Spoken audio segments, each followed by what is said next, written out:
Ini adalah kisah seorang raja yang memiliki banyak gajah, tapi ada satu gajah yang sangat kuat, sangat patuh, sangat terampil dan terbaik dalam keterampilan bertarung. Dalam banyak peperangan dia dikirim ke medan perang dan dia akan kembali hanya setelah menang. Dia adalah gajah yang paling disayangi sang raja dari ratusan dan ribuan gajah lainnya. Waktu berlalu, sang gajah mulai menua, sang raja tak lagi mengirimnya ke medan perang, tapi dia tetap menjadi bagian dari tim sang raja, karena kapanpun sang raja melihatnya, dia merasa baik dan senang.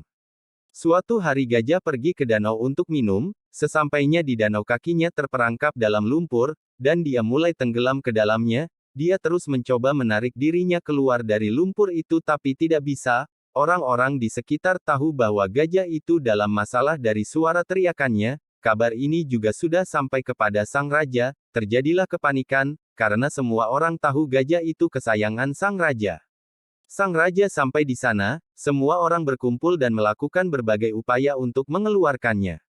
Tapi tidak bisa, dia bukanlah hewan kecil, dia adalah seekor gajah.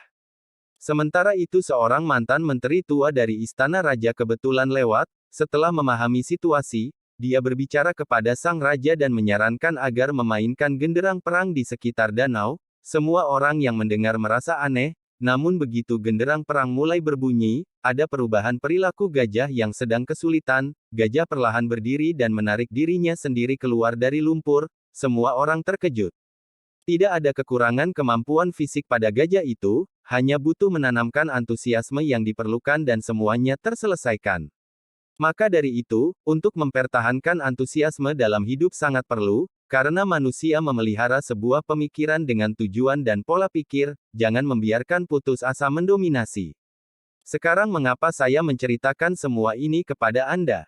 Dalam waktu yang sulit ini kita semua perlu menanamkan antusiasme dalam diri kita dan orang-orang di sekitar kita dengan memainkan genderang perang ini kita perlu merayakan kesehatan yang melimpah, kegembiraan, kebahagiaan, cinta, dan kita harus berhenti membicarakan masa sulit ini, bagaimana masa sulit ini memperlakukan kita, banyak hal baik yang terjadi, kita harus melihatnya dan mari bersyukur untuk itu.